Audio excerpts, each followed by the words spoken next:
Black Girl is the story of a young African woman who is hired from her community in Dakar, Senegal, to go to work in the south of France for a white French family. And it doesn't go well. She is treated as a little bit subhuman, as purely there for service, as exotic. She's sexualized in ways that are beyond her control or her desire at all. Vous permettez, mademoiselle? Je n'ai jamais embrassé une négresse. J'ai l'impression qu'elle n'est pas contente. And it ends tragically as a result. That story was not just the story of one individual woman who was played by this great actor, Mbissine Thérèse Diop, but also a story that I think for Sembène reflected a lot of the relationship between colonized Africa and Europe, and especially France, and the way that France saw African people and the African nations generally. And so he used that to symbolize a much broader dynamic that he saw going on. And that's, I think, what's fascinating today. And of course, I think it's important for anybody watching this film anywhere in the world, but especially a place like Canada, to realize that what happened in the story of Black Girl is happening today.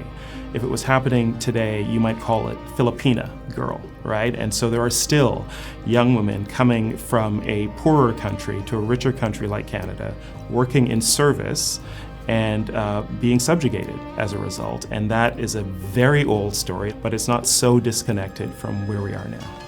Que doit-on penser de moi à Dakar? Joanna est heureuse en France, que je vis bien. La France ici, c'est la cuisine, le salon, la salle de bain et ma chambre à coucher. I think Sembène was a storyteller and an activist and a man working for the liberation of his people in sub-Saharan Africa, in Senegal in particular. But remember, this was a time of French colonialism and European colonialism generally in most of Africa, and his work he saw as tools against that, for the liberation of African people, for sovereignty and self-determination, just for humanity as well. The period of colonialism was such a long period, hundreds of years, where African people's interiority, their subjectivity, was denied or ignored or suppressed.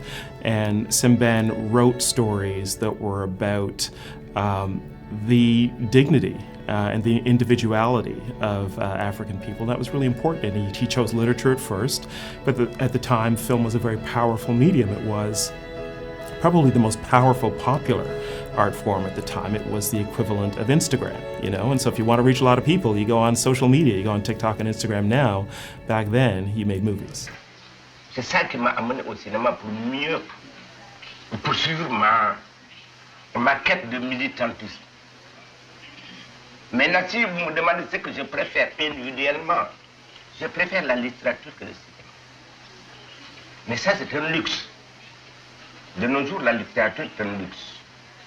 Mais pour prendre le raccourci de l'histoire avec la tradition de l'oralité, le cinéma devient pour nous un outil important. You know, when people watch Black Girl, I hope they see the beauty of the cinema, the filmmaking, the storytelling, first of all. I hope they see some of the messages that Sembène was trying to convey through that story, messages of how a human being can be constrained and suppressed by the political and social dynamics of their time and place. But also I hope they see the connection to today and to their own lives as well. There are many people in our own city of Toronto who hire people from abroad, foreign service workers. You know, the people who pick our lettuce and our apples in Ontario are nearly all foreign workers. The people who serve in, I say, the lower functions of a hospital and healthcare generally are largely workers born outside of Canada as well. So the dynamic has not changed. It hasn't gone away. And when people watch the film, in addition to just understanding it as a beautiful story and a tragic story, I hope they understand our own place and our own connection, wherever we are in society, to what happens on screen.